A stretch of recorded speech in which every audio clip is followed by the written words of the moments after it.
Ahora sí, empezamos a grabar entonces. Bienvenidos a todos. En primer lugar, quisiera agradecerles por su comprensión. El día lunes no pude asistir a nuestra clase, así que de todas maneras se los agradezco infinitamente su apoyo y comprensión. Semana 13.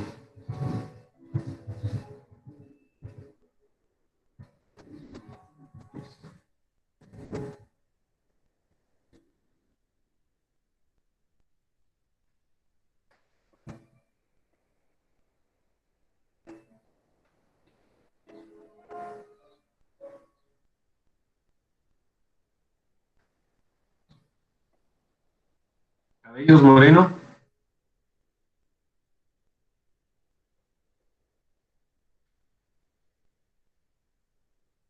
Cabellos Moreno.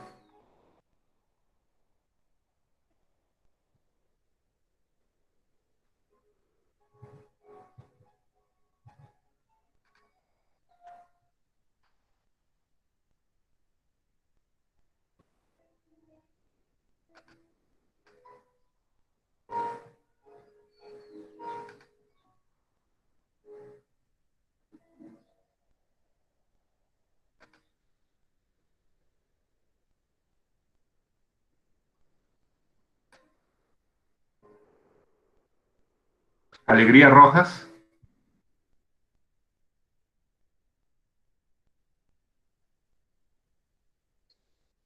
Pieta Estrada.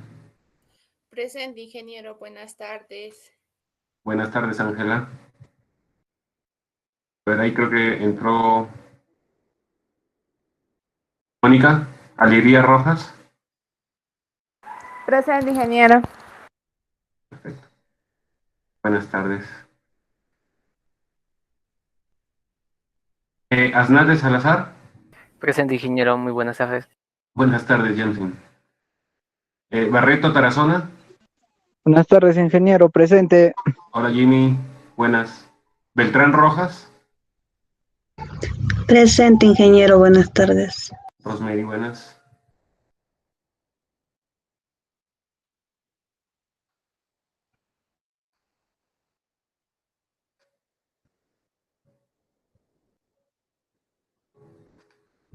Castillejo Vega.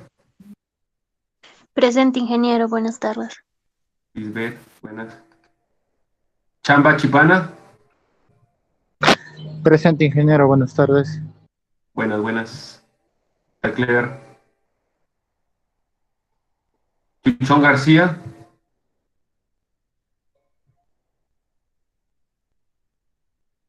Escobedo Valladares. Presente, ingeniero. Buenas tardes. Fernando, buenas.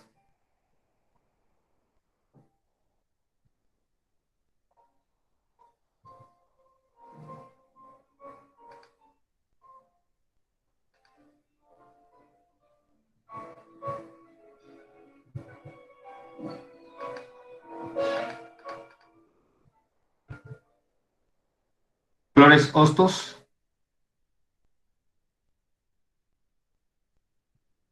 Miguel.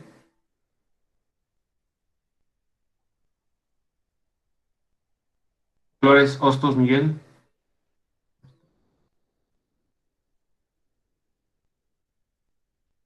Godoy Obregón. Presente, ingeniero, buenas tardes.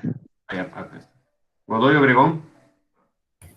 Buenas Presente, tardes, Flores presente, Soto. ingeniero. Perfecto. Sí, no te preocupes, Miki. Gutiérrez Pulache.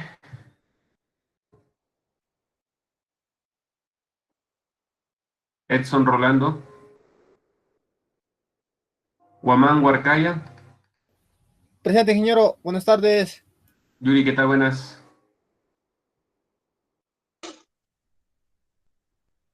Guamaní Mucha. Presente. Guamaní Mucha, perfecto. Lope Espinosa. Presente, ingeniero. Ruth.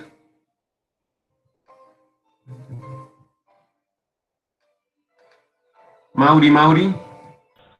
Presente, ingeniero, buenas tardes. Buenas tardes, Juan Antonio. Mercado Orozco. Presente, ingeniero. Perfecto.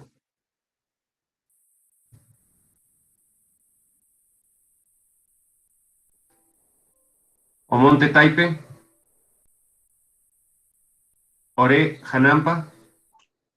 Presente, ingeniero. Buenas tardes. Hola, Milagros. Camila. Pau Carcaja Gil. Ingeniero, buenas tardes. Gutiérrez Pulache, disculpe la tardanza. Ya, está bien, Edson.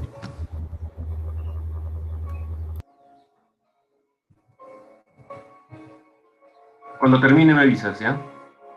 Pau Carcaja Gil. Porras Martínez. Presente, ingeniero. Buenas tardes. Perfecto. Oso Ancho. Presente, ingeniero. Buenas tardes. Jonathan, buenas tardes.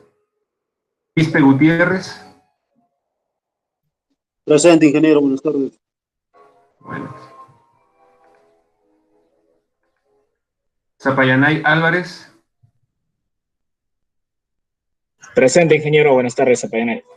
Jorge Luis, buenas tardes. Torres Huacanca. Presente, ingeniero. Buenas tardes.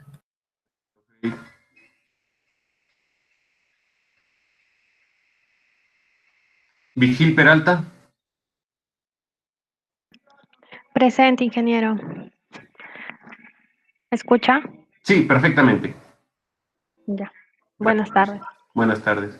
Vivanco Villarroel. Presente, ingeniero. Buenas tardes. Excelente, Carmen. Yangua Chamba.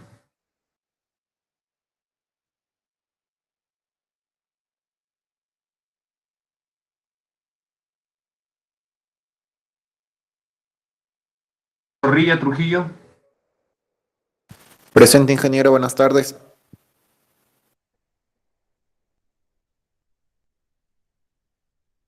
Buenas tardes, Carlos.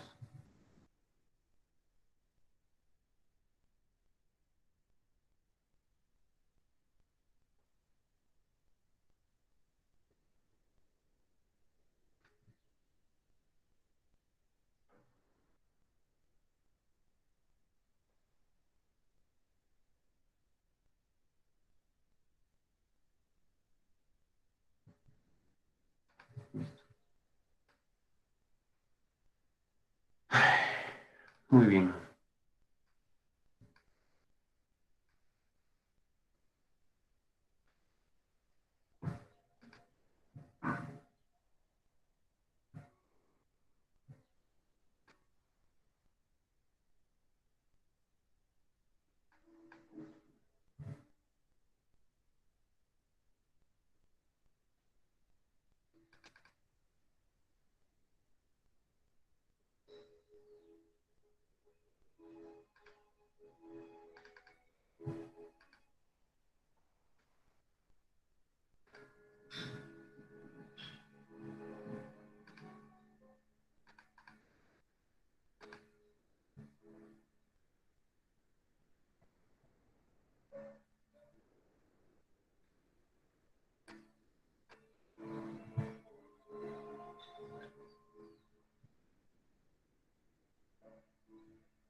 Ingeniero, disculpe, ¿me anotó Gutiérrez Pulache? A ver. No sé. Porque intentaba ingresar, pero no me cargaba el Google. O sea, no cargaba la página. Correcto. Ya estás anotado, no te preocupes. Gracias, ingeniero. Si te dije que me hagas acordar, ¿te acuerdas? Ya me había olvidado. Sí, disculpe, yo pensé que todavía seguía editando, por eso no decía nada. No te preocupes. Creo que me ha dado COVID, ingeniero. ¿Te ha dado COVID? Sí. Tienes que cuidarte nomás. Sí, no pasa nada. No pasa nada. Con fe, con fe. ¿En serio tienes COVID? Sí, profe. En serio. Ya. ¿Dónde estás ahorita? En mi casa, en Chulucanas, en Piura. En Piura, en Chulucanas. Sí. Bueno, Edson, te deseo lo mejor y que te sanes pronto. No le tengas miedo a esta enfermedad. No le tengas miedo a nada. No, hay que claro que avanzar no. nomás. Yo estoy tomando la cuarentena normal y estoy tomándome mi medicamento nomás, con fe. Pero no, o sea, no me siento tan mal, pero hay caídas. Es un poquito brusca la... Gracias por confiar en nosotros, en comunicarte con nosotros y contarnos. No hay problema. Tienes de hecho nuestro apoyo, yo creo, Gracias, aunque no nos conozcamos. Un abrazo y hasta Baños del Inca. Claro que sí, claro que sí. Un fuerte abrazo, recupérate pronto. Gracias, ingeniero. Muy bien, chicos. Ahora sí vamos a empezar.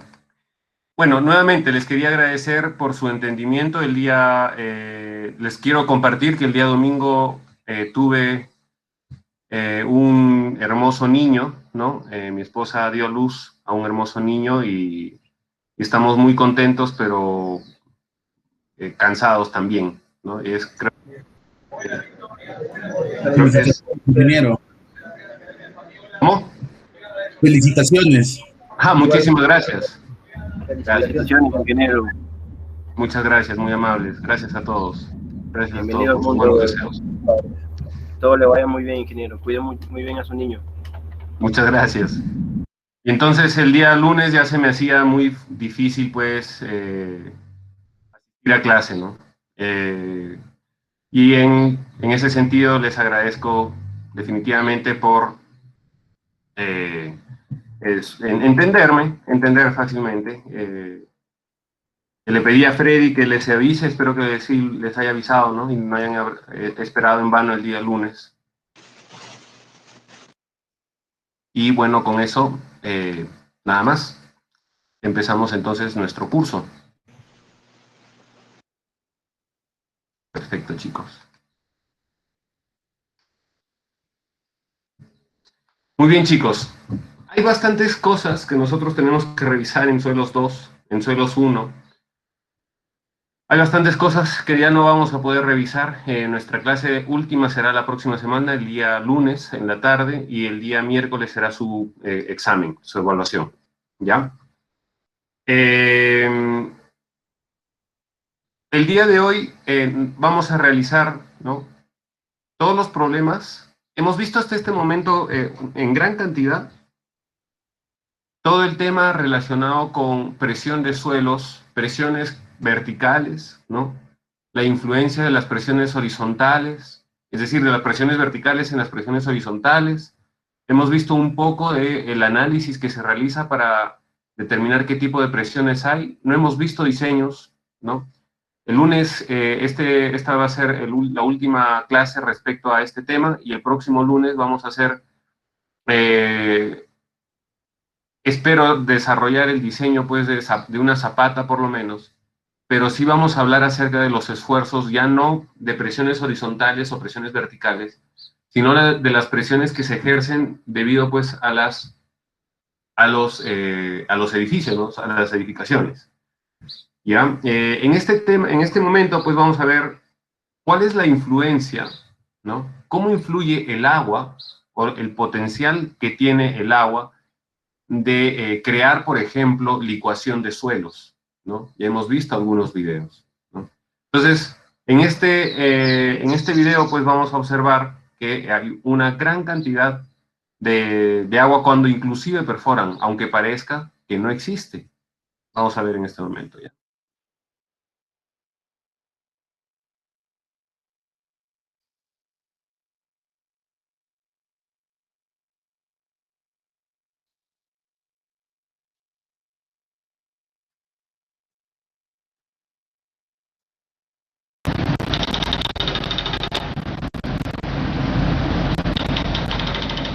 Están haciendo una perforación, ¿no?, simplemente para anclaje de un muro de contención, porque estos anclajes son los que se diseñan realmente, ¿no?, en estabilidad de taludes, pero no siempre, pues, te vas a encontrar con un muro seco, ¿no? Casi siempre en el subsuelo hay agua.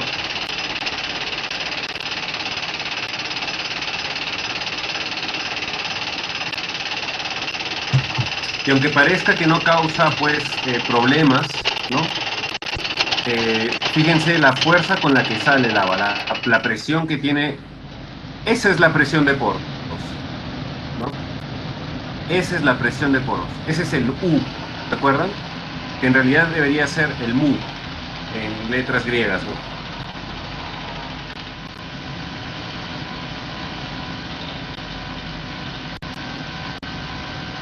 Esa es la presión de poros, ¿no? Y sigue saliendo, pero a chorro durísimo. Y dependiendo del tipo de suelo que nosotros tengamos, por supuesto que podría haber problemas, ¿no? Entonces, ¿qué es lo que se hace en ese caso? Acá ya están construyendo, ¿no? Acá ya están construyendo, ya están colocando los anclajes. Nosotros tenemos que revisar y estudiar, pues, los muros, ¿no? Y verificar dónde está la napa freática, ¿no? Y hacia dónde fluye. Para poder disminuir la presión de poros que puede existir ahí, ¿no? Y continúa, ¿no? Continúa saliendo ahí como loco. Sale más, miren.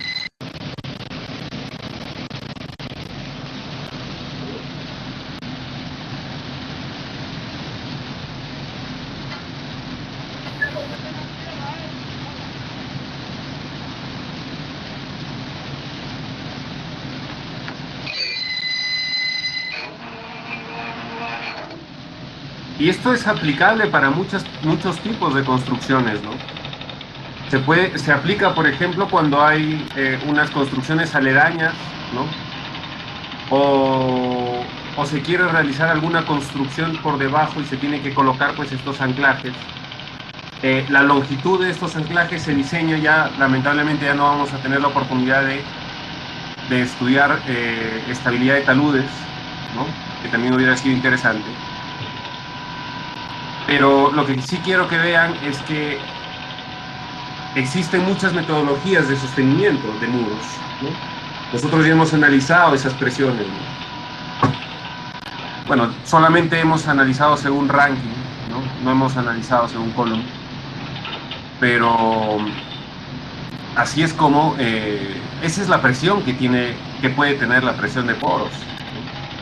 Y es muy, muy importante determinarla adecuadamente.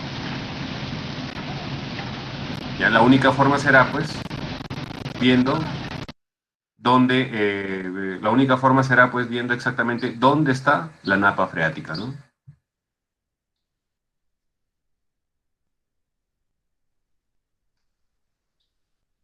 Entonces, es importante que tengamos eso en cuenta, ¿ya?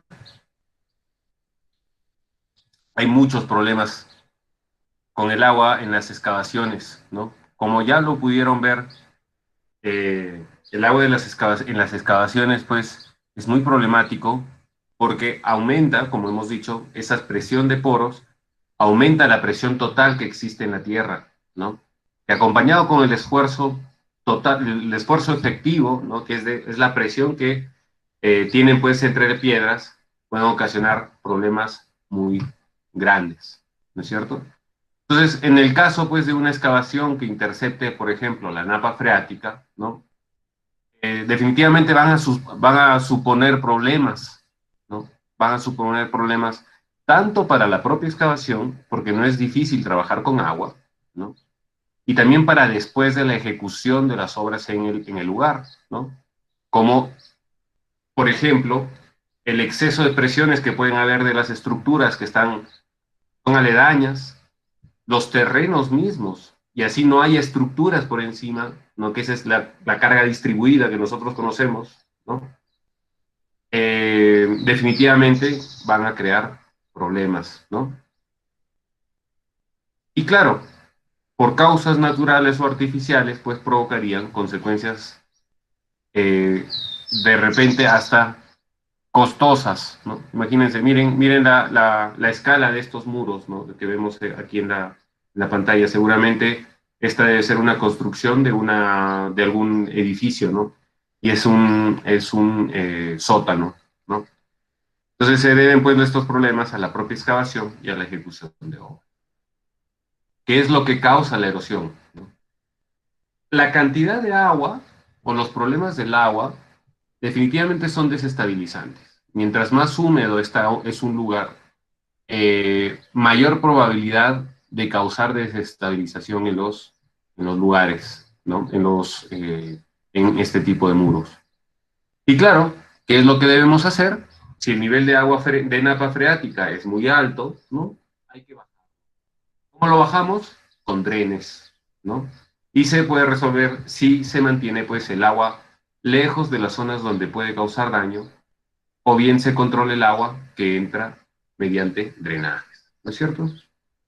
Esto, si no se controla la filtración, y esto es importantísimo, si no se controla la infiltración, entonces el agua va a aumentar la presión que existe en el suelo, por lo tanto, va a hacer que migren las partículas finas del suelo hacia una salida, ¿no es cierto? Y ocasionarán estos fenómenos que vemos en la pantalla. El sifonamiento, la rotura por erosión, incremento de saturación, la corriente interna, excesas subpresiones, y se refiere pues a las excesivas subpresiones, fuerzas de infiltración, a la presión de poros básicamente, ¿no? Entonces, dependiendo pues del tipo de material, ¿no? Y dependiendo de las características del suelo, dependiendo de la cantidad de agua que haya, causa definitivamente erosión. Vamos a ver otro video donde se pueden apreciar claramente qué problemática existe, ¿no? Que dura muy poquitito, solamente 45 segundos, ¿no? Debajo del nivel de agua freática, ¿no? De la napa freática, sin arrastres, ¿ya? Y esto sucede muy claro, pues, cuando se ejecutan los anclajes, hemos visto en los muros pantalla, cuando se realizan inyecciones de concreto de shotcrete, ¿no es cierto? Para impermeabilizar presas, túneles. Entonces, hay bastantes estructuras donde puede haber problemas. Uy.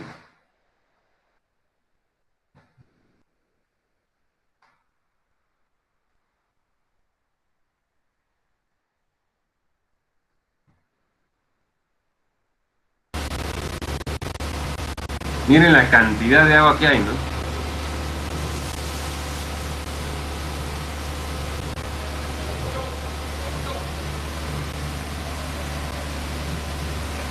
Esa cantidad de agua hay que calcularla, ¿no? Y la presión que existe también hay que calcularla.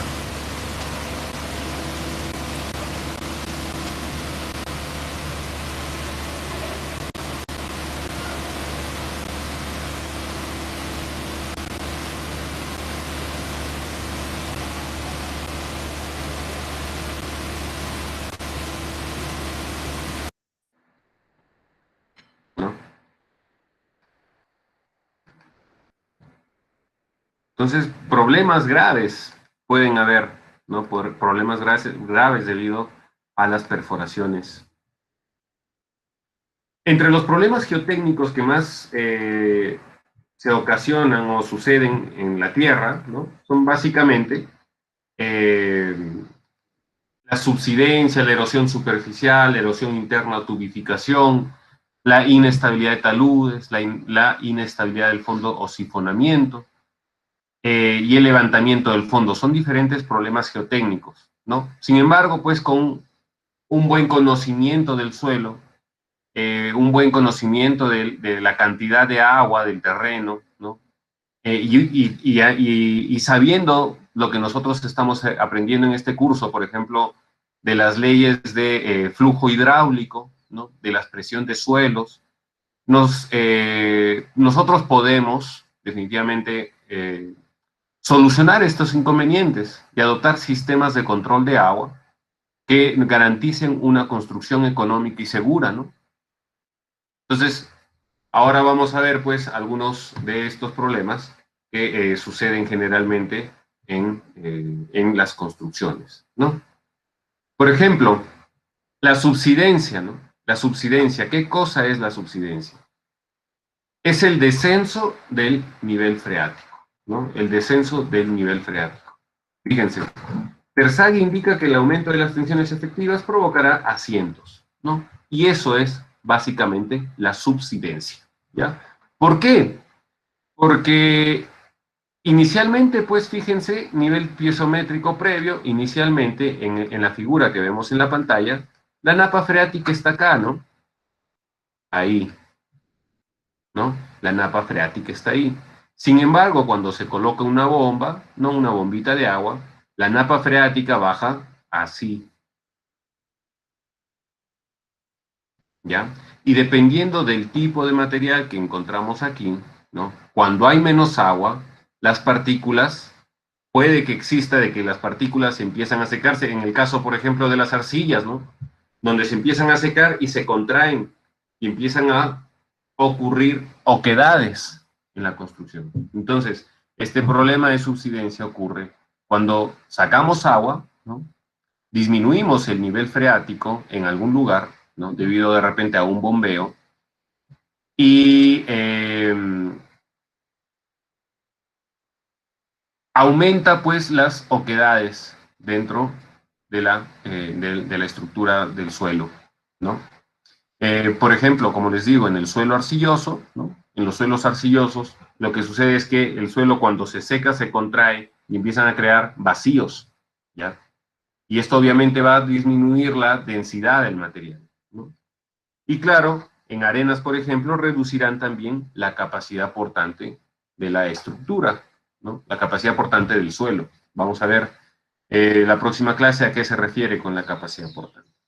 Eventualmente, si es que este cimiento pues ya no tiene dónde sostenerse, ¿no? Y todo el suelo ha bajado de alguna manera, se crean estas grietas, ¿no?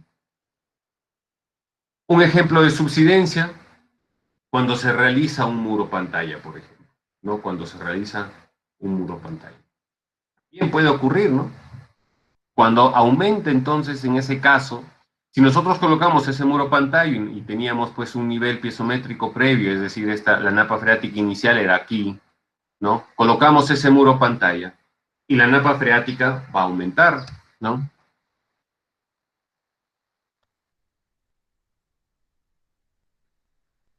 ¿Ya? Podrá aumentar, por ejemplo, por diferentes razones, ¿no? Como cuando se rompen las tuberías de la calle o hay fugas, ¿no? De alguna de la red de agua potable. Este aumento repentino de aguas superficiales, ¿no? Crea la subsidencia, ¿no? ¿Qué es lo que sucede? ¿Por qué aparecerían en este caso las grietas, ¿no? Debido al debilitamiento del terreno durante la excavación, por ejemplo, ¿no? Durante la excavación, en el caso para desarrollar el muro pantalla, ¿no? Entonces, si es que quisiéramos hacer alguna excavación, definitivamente el terreno se va a debilitar, ¿no? Y claro, este muro pantalla, pues, hace de barrera al agua y no deja que fluya adecuadamente, ¿no? Por lo que se producen asientos de 1 milímetro por año, que definitivamente pueden generar daños en la tabiquería, en los ladrillos, ¿no? Y dependiendo, pues, si es que el proceso se estabiliza o no, cuando son de 1 milímetro por mes y que llegan a graves, si es que el asiento es definitivamente a 2 milímetros por mes, que sería muchísimo, ¿no? Muchísimo. Y pueden ocurrir otros fenómenos geotécnicos adicionales, ¿ya? Este fenómeno es bastante interesante también, ¿no? El deslizamiento de taludes, ¿no? Nosotros habíamos analizado el criterio de rotura de Mohr-Coulomb. ¿Qué es lo que indica este criterio de rotura de Mohr-Coulomb? ¿Alguien se acuerda?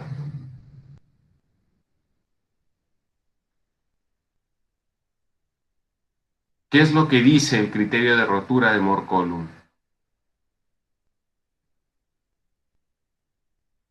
Jonathan.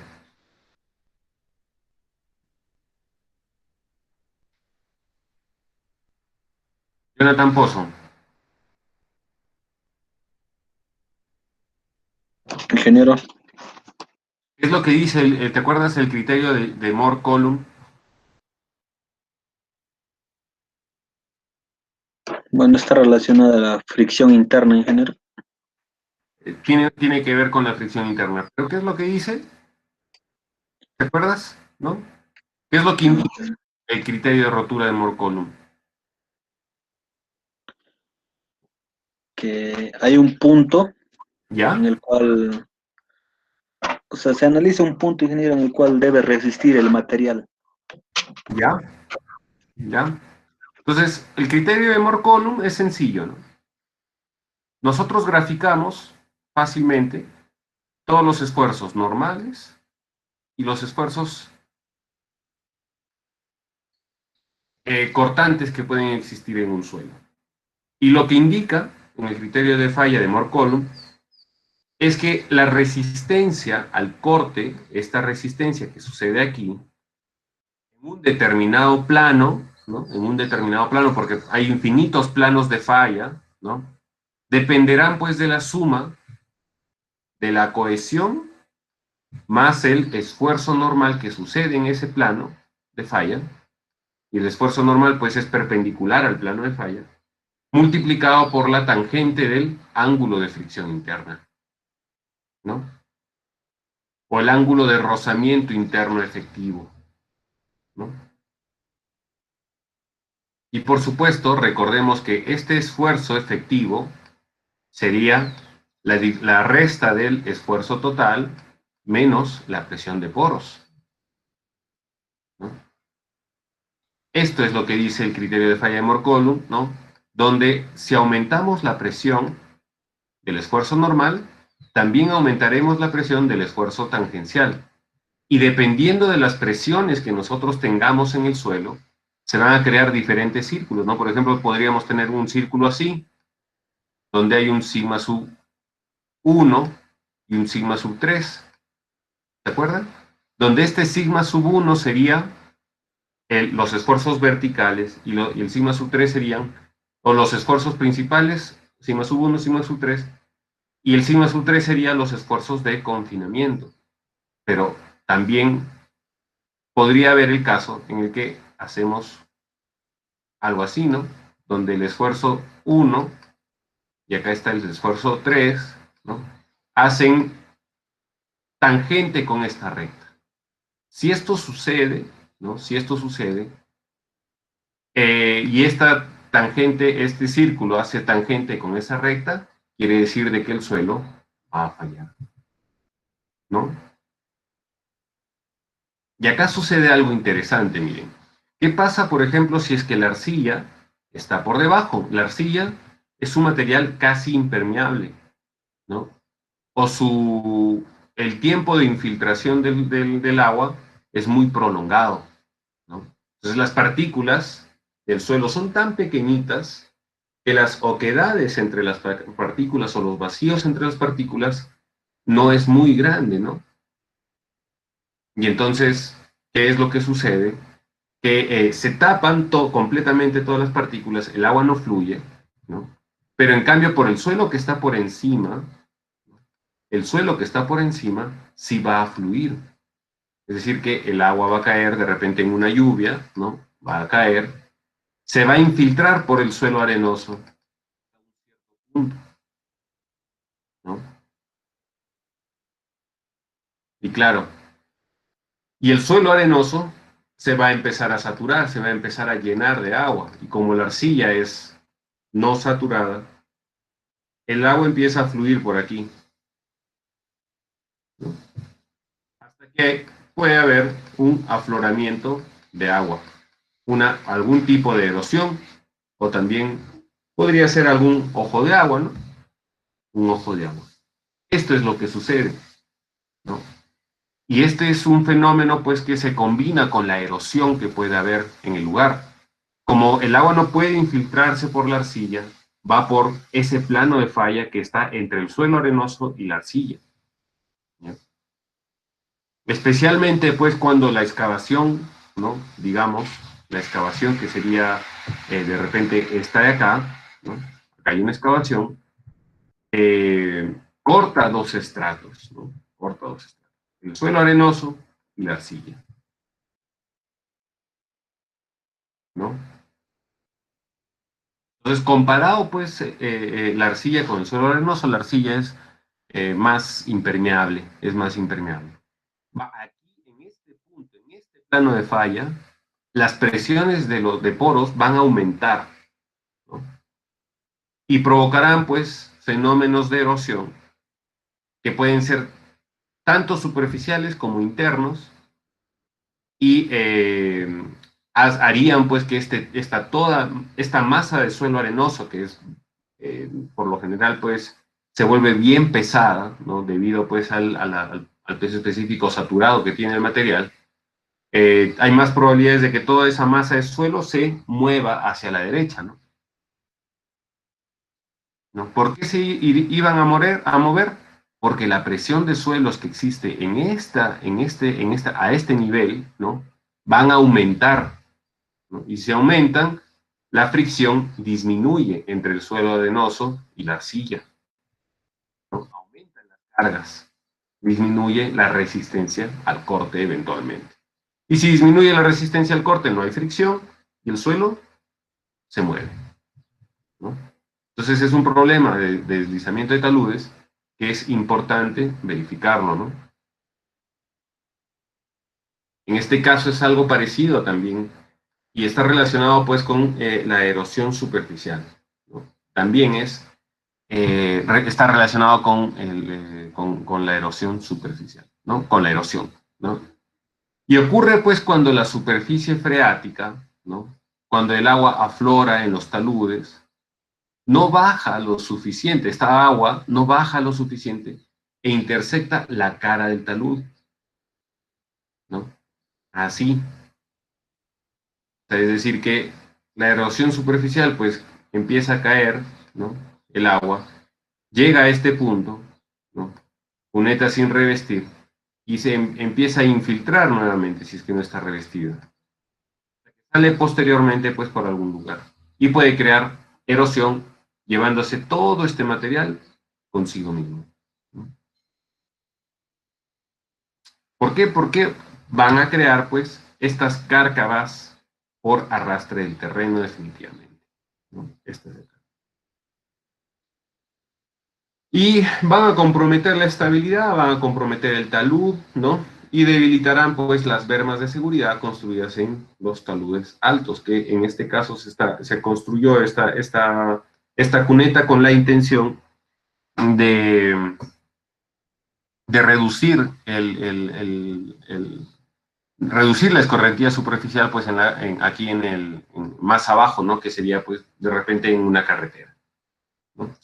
¿Cuál sería la solución en este caso? Hay que proteger pues la coronación también, ¿no? Entonces de esa manera evitas que el agua ingrese, ¿no? Y que debilite definitivamente la tierra, ¿no? El piping, que es la erosión interna o tubificación, es el siguiente fenómeno que tenemos. ¿Y qué es lo que sucede?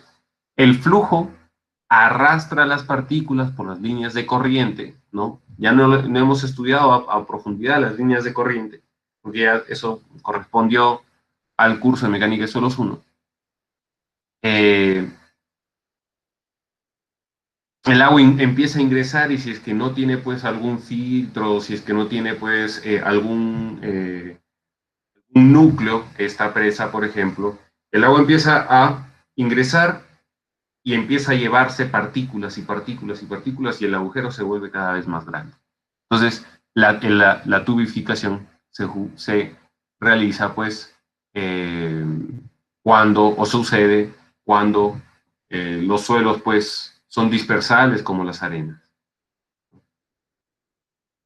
¿Cómo podemos evitar este fenómeno? Hay que utilizar filtros adecuados, ¿no?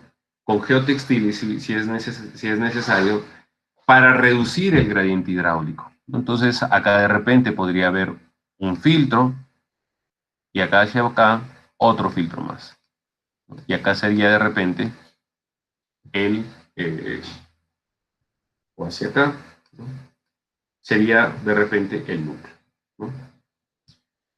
El siguiente fenómeno se refiere al sifonamiento o a la inestabilidad del fondo, ¿no?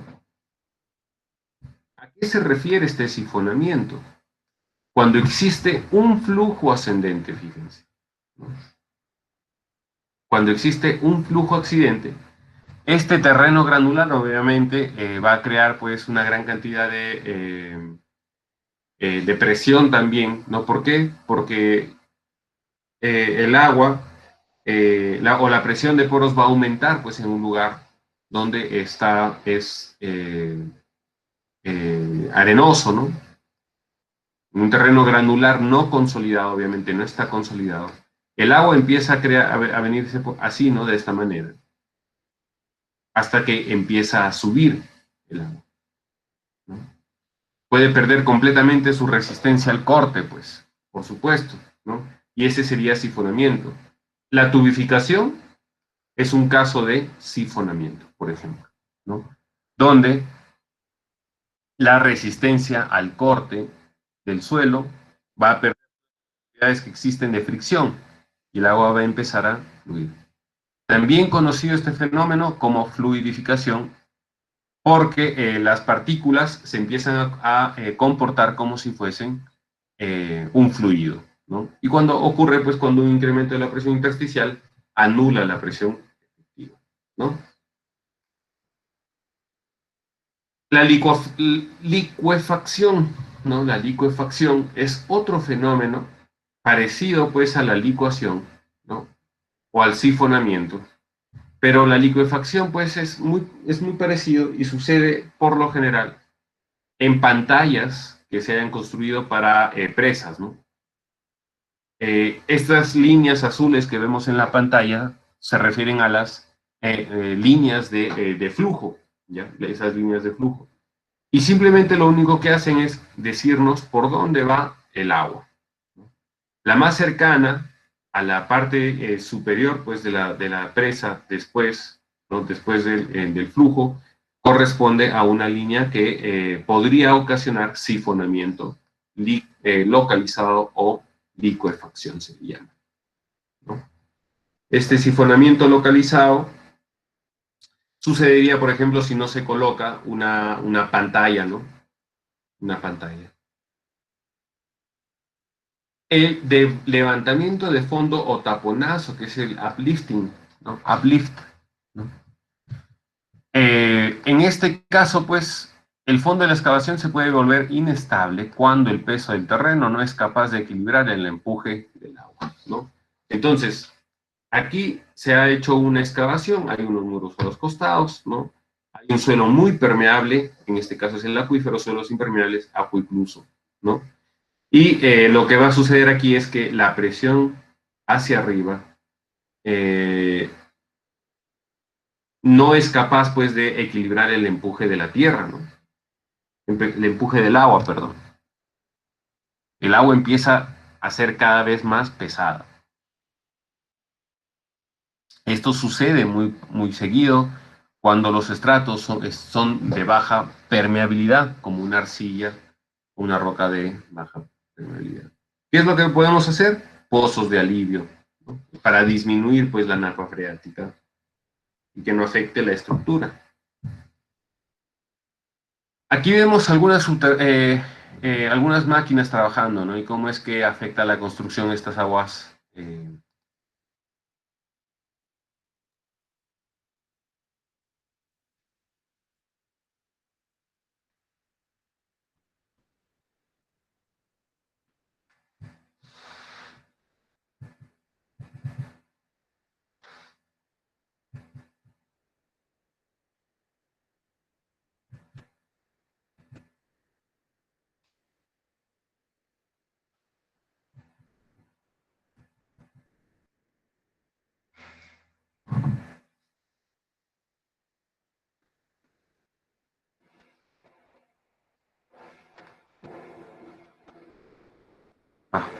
No salió, creo.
Claro, bien difícil.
Ingeniero, Sí. está en una pausa, algo así, ¿verdad? No, no hemos estado viendo el videíto. Hago referencia ahorita, ingeniero. Ay. Ya, bueno, vamos a ver esta última parte, ya tendrán que ver el video en sus casas. El video se trataba básicamente de qué es lo que se hacía, qué tipo de controles se necesitaban para realizar las aguas subterráneas, ¿no? Es este video que está aquí en la diapositiva, ¿no? Pensé que lo había puesto. No, disculpen. Ya, no, qué pausa. Y bueno, lo último que tenemos respecto a este tema es el potencial de licuación de los suelos en el Perú. Hay un artículo muy interesante de Alba Hurtado, ¿no? Donde se puede ver claramente que el potencial de licuación está directamente relacionado, ¿no? Con la napa, con el fenómeno de subsidencia, ¿no? Que sucede cuando la placa tectónica oceánica, ¿no? Se empieza a introducir en la placa tectónica del continente. Y no me dicen nada, ¿no? No me dicen nada, chicos. Escucha. No me dicen nada. Muy bien. Vamos a dejar de compartir esto.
Listo.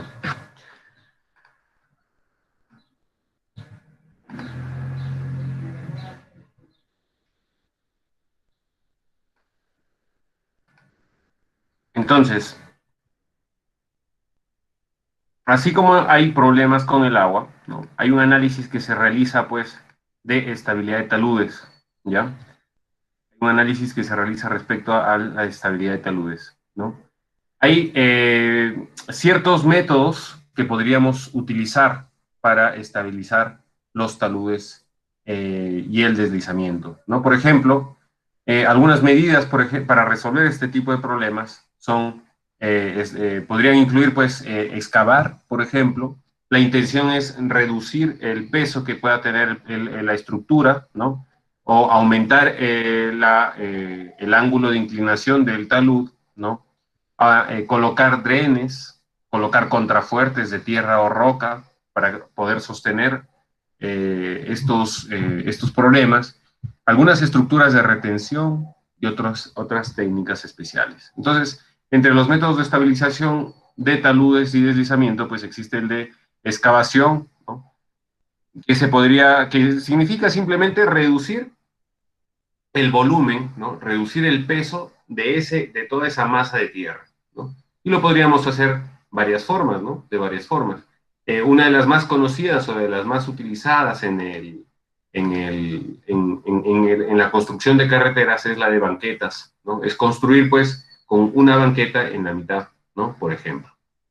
Otro método de estabilización de taludes es el de drenaje, colocar drenes, ya sea horizontales, ¿no? Que tienen pequeño diámetro, o colocar zanjas de subdrenes profundas, que lo que permiten es lateralmente, pues, aumentar el coeficiente de permeabilidad que pueda tener los suelos, ¿no?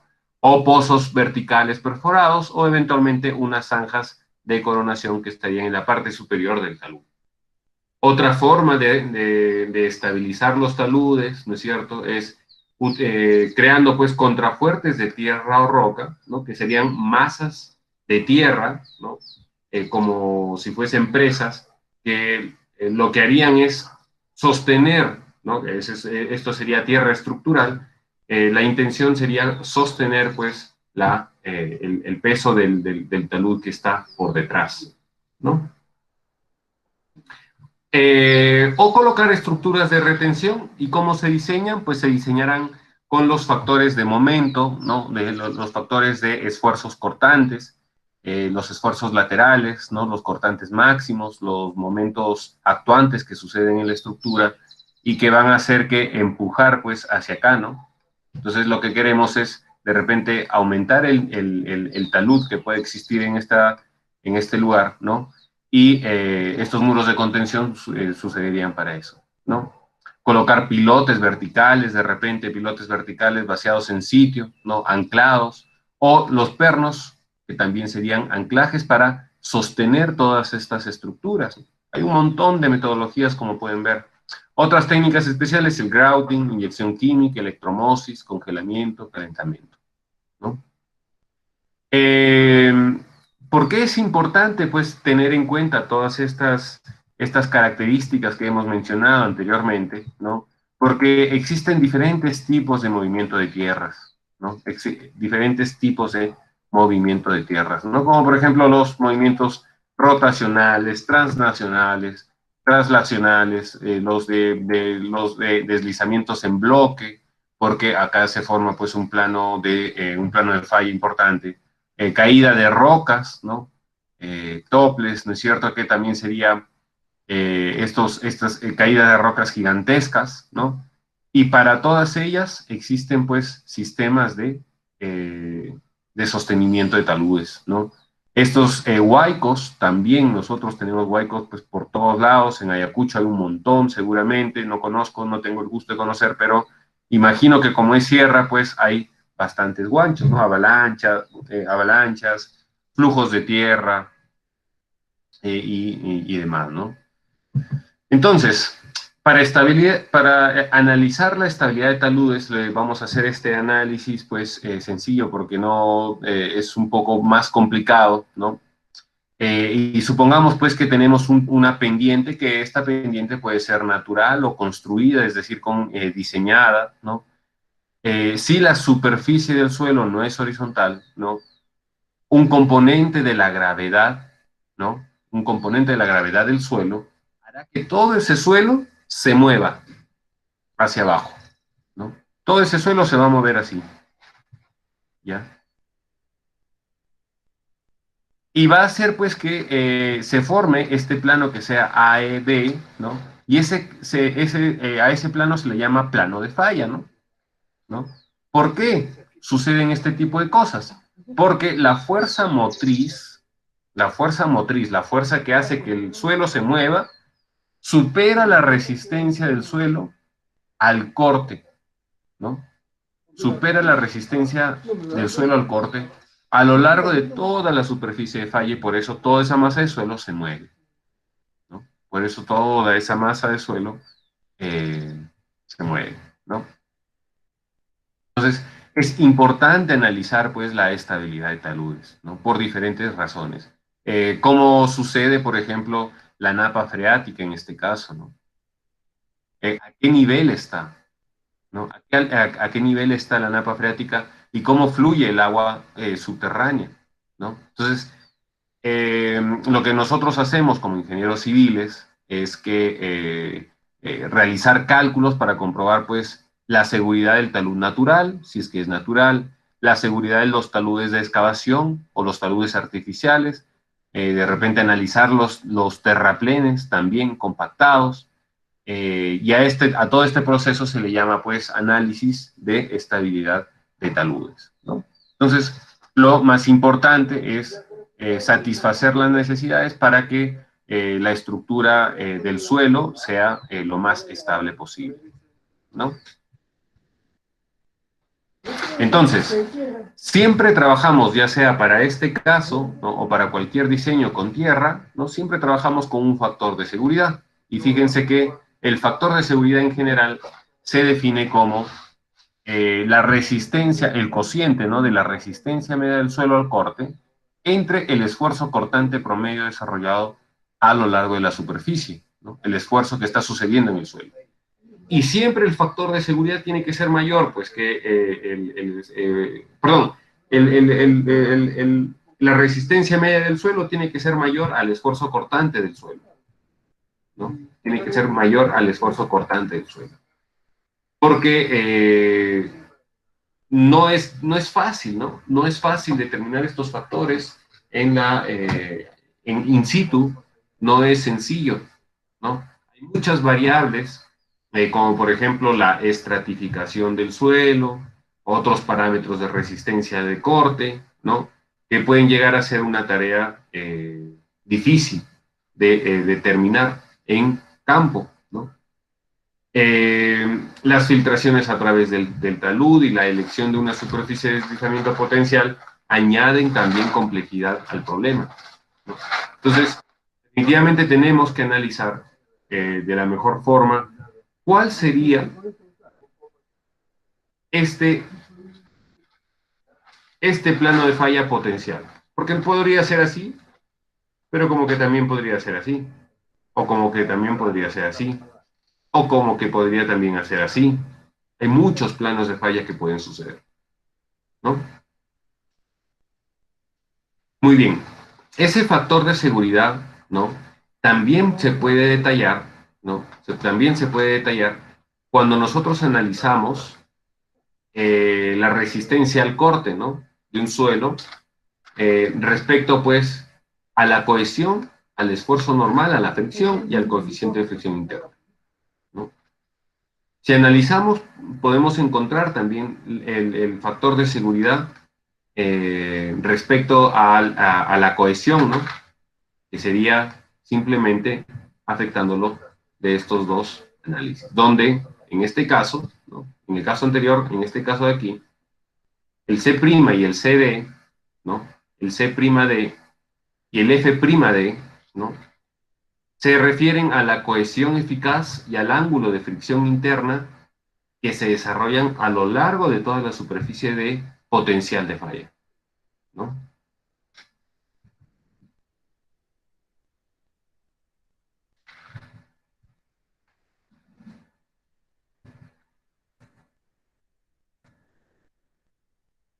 Entonces, este factor de seguridad sub S, ¿no?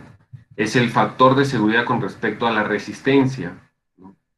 Y podríamos analizarlo, pues, que el factor de seguridad con respecto a la cohesión podría ser igual también al factor de seguridad respecto al ángulo de fricción interna, ¿no? Entonces, cuando este Fs sub S es igual a 1, el talud está a un estado de falla inminente, ¿no? Y a nosotros nos interesa que este factor, este 1, sea mucho más grande, ¿no? Un valor de 1.5 es aceptable para diseñar taludes, ¿no? El primer análisis que realizamos, y va a ser el único que vamos a desarrollar, es el de estabilidad de taludes infinitos, ¿no? El de esta estabilidad de taludes infinitos, ¿no? ¿Y a qué se refiere con un talud infinito? Pues el talud infinito es aquel en el que este H que está sucediendo aquí nunca cambia. Y entonces es un análisis que no necesariamente tiene que, o sea, que sucede, pero no es generalizado, ¿no? Y este H es mucho mayor que la altura del talud, ¿no? Este H es mucho mayor que la altura del talud. En este caso, pues la resistencia del suelo de corte puede ser dada por esta ecuación, ¿no? De Fs sub S, y este factor de seguridad que debemos calcular dependerá, pues, de la cohesión interna, del peso específico del material, de la altura H, ¿no? Y de los ángulos que son formados del beta, este ángulo que es formado, pues, de inclinación del talud, ¿no? Con la horizontal, ¿ya? Por supuesto que podríamos acá analizar también cuáles son las fuerzas que están interviniendo en esta masa de suelo, ¿no? En esta masa de suelo, ¿ya? Para suelos granulares, por supuesto, este C' es igual a 0, ¿no es cierto? Y el ángulo de fricción interna para suelos no cohesivos se llama ángulo de reposo, ¿no? Ahora, también podríamos calcular esa altura crítica, ¿no? Ese HC sub R, ¿no?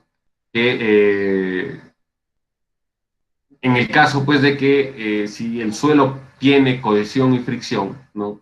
en ambos casos, la profundidad del plano a lo largo del cual se produce el equilibrio crítico puede ser determinado, ¿no?, al sustituir el factor de seguridad sub S igual a 1 y H es igual a H crítico, ¿no? Es decir, ¿a qué altura, la pregunta acá es, ¿a qué altura va a suceder el problema de inestabilidad?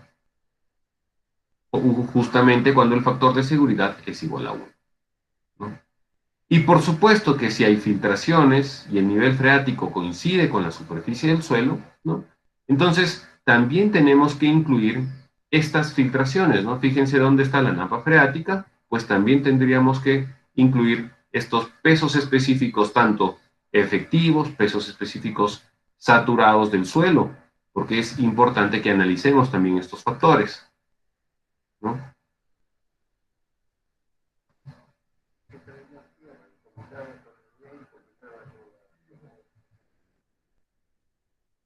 Listo. Ya tenemos un ejemplo, miren. Eso está en el libro, ¿no? Eso está en el libro igual. Dice, en esta figura se muestra un talud infinito, ¿no? Los parámetros de la fuerza de corte en la interfase de suelo, es decir, aquí, son C' igual a 18 kilonewtons por metro cuadrado, ¿no? Ese es el coeficiente de cohesión interna, 18 kilonewtons por metro cuadrado, y el ángulo de fricción interna es de 25 grados. Y nos piden calcular, si es que la altura es de 8 metros y este ángulo de inclinación es de 20 grados, encontrar el factor de seguridad contra el deslizamiento, ¿no?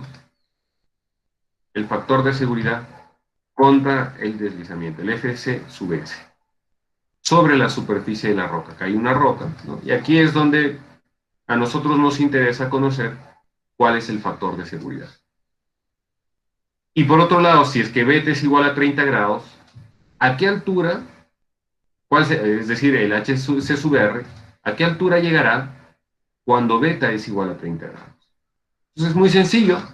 En primer lugar, debemos calcular el peso específico, ¿no? Y no, porque nos están dando solamente la densidad, y tendríamos que multiplicarla pues por la aceleración de la gravedad, y de esta ecuación pues el factor de seguridad tendría que ser calculando simplemente, ¿no?, para taludes infinitos, dependiendo pues de la fórmula que hemos visto anteriormente, que sería esta de acá, ¿no? Para suelos granulares, ¿no?, respecto a la resistencia, y fácilmente podremos calcular el factor de seguridad, 1.656, ¿no? Y nos preguntan a qué altura será cuando el factor de seguridad es igual a 1 y el beta es igual a 30. Perfecto, entonces también podremos calcular el HC sub R, ¿no? Sin embargo, existe otro tipo de análisis, ¿no? Aparte de estos taludes infinitos, también existe un análisis finito, ¿no? Que es decir, van a cortar pues el suelo, va a cortar el suelo con algún plano de falla. Pero también existe un análisis de talud finito cuando una superficie cilíndrica, una superficie cilíndrica es la que manda en el problema, ¿no? Y aquí en este ejemplo, la falla de talud se produce en uno de los siguientes 4 modos, ¿no? En uno de los siguientes 4 modos. Entonces, en el primer caso, ¿no?, cuando la falla se produce, pues, cuando la superficie de deslizamiento se cruza en el talud, acá, ¿no?, o acá, es decir, en realidad en este caso de acá, ¿no?, cuando se cruza en el talud o por encima de la punta del talud se refiere pues a este punto de acá, cuando está por encima de la punta, ¿no?, se le denomina falla de talud. A esta de acá parece 7.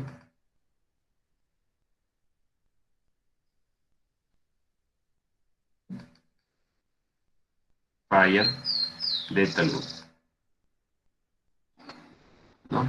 Falla de talud. El círculo de falla se conoce como círculo de punta, ¿ya? Al círculo de falla se le conoce como círculo de punta. Entonces a este de acá se le llama círculo de punta, ¿no? Círculo de punta, ¿ya? Si pasa a través de la punta del talud. Entonces este es, perdón, el círculo de punta tendría que ser este de acá. Este círculo pendiente, círculo punto medio, este se le llama círculo de punta. Si es que pasa a través de la punta del talud. Y como círculo pendiente, ¿no? Como círculo pendiente, será, si pasa pues por encima de la punta del talud, ¿no?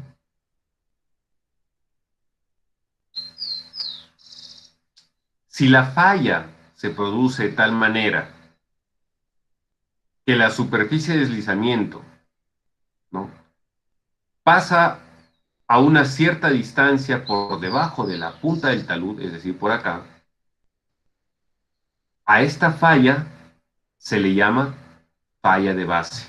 Entonces tenemos falla de talud y esta sería falla de base.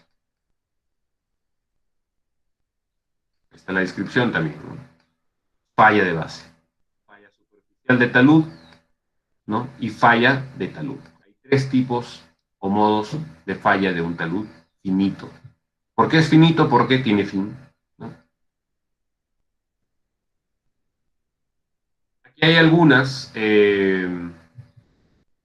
soluciones que se han tenido en cuenta, algunas fotografías para estabilizar taludes mediante banquetas, por ejemplo, ¿no? Otro tipo de soluciones, tierra reforzada, se colocan unos ciertos geosintéticos, ¿no?, que son horizontales, que ayudan pues a aumentar la resistencia al corte y a disminuir los esfuerzos cortantes que suceden en el talud. Recubrimiento con concreto lanzado, gaviones, ¿no?, protección con biomantas en carreteras, revestimiento con vegetación. Hay muchos tipos de infraestructura que pueden ayudar a aumentar la resistencia al corte del suelo, ¿no? Los sistemas de estabilización externamente, sistemas estabilizados internamente, fíjense, los de externamente pues son los que se logran ver, aquellos que son los gaviones, los voladizos, los muros pantalla, ¿no?, los tirantes, y los que no se ven, que sería pues el reforzamiento de tierra con refuerzo longitudinal o horizontal. Muros de suelo reforzado, ¿no?, que también se diseñan, son muy utilizados, ¿no? Muro de suelo reforzado, también acá podemos ver en el Pinar Antamina, toda esta información es conseguida pues de Alba, ¿no?, Alba Hurtado. Sección típica pues del sistema Terramesh. El sistema Terramesh es una combinación pues de relleno compactado con una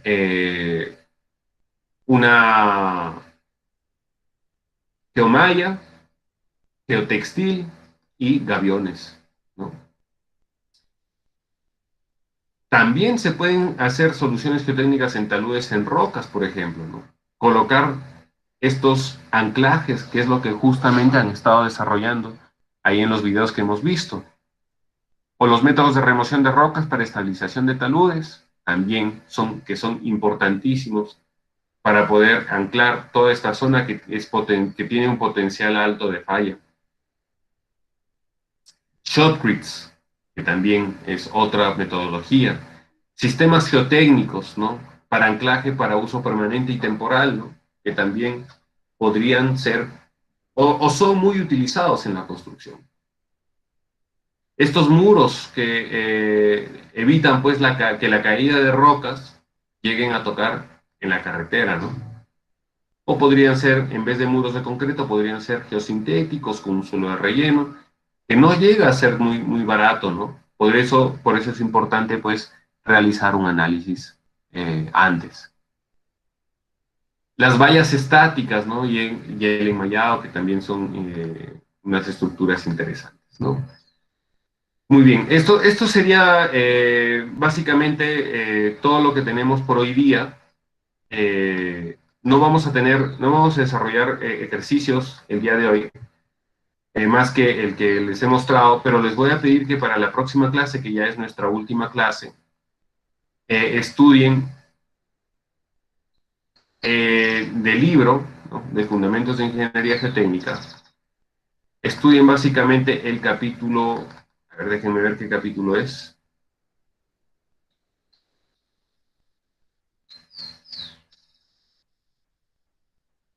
No todo el capítulo porque es bastante grande, pero por lo menos la primera parte.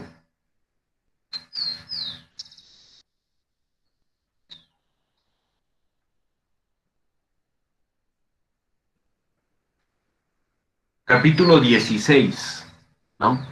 Cimentaciones poco profundas, capacidad de carga. ¿Ya?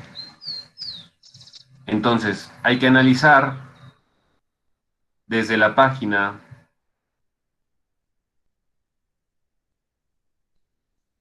479, ¿no? 479, cimentaciones poco profundas, capítulo 16. 480, ¿ya? Por favor, estén atentos porque voy a evaluar, ¿ya? Voy a preguntar acerca de lo que han leído. 480 relacionado con el tema de los tipos de falla, falla de base, falla local y de funcionamiento. El 16.3, que sería la teoría de Terzaghi y la capacidad última de carga, ¿no? Esto es importante. Lo que sigue es muy sencillo realmente el análisis, pero hay que entenderlo, ¿ya?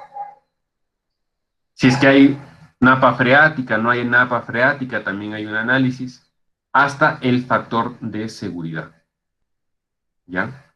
Y eventualmente, pues, vamos a desarrollar un par de ejercicios de cimentaciones cargadas, centradas y cargadas excéntricamente. Ya con eso vamos a terminar. Hasta el 16.8 van a realizar la lectura, ¿ya? 16.8. El resto ya no, ¿no? Hay inclusive información de losas de cimentación. Me hubiera gustado hacer un par de ejercicios. Hasta el 16.8 tendrían que realizar la lectura, ¿ya? Listo, muy bien. No sé si tienen alguna pregunta.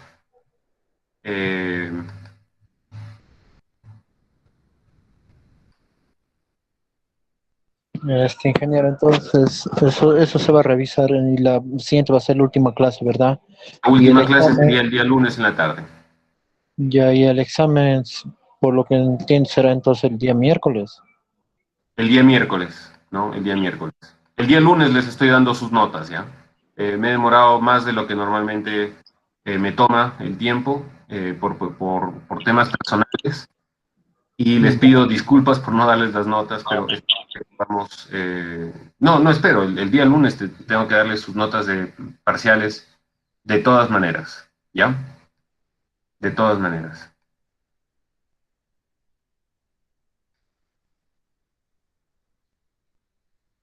Listo. Bueno, sin más que decir, entonces el día lunes nos vemos y el día miércoles sería su examen final, ¿ya? Muchas gracias a todos por su atención. Ingeniero. Nos vemos hasta la próxima semana.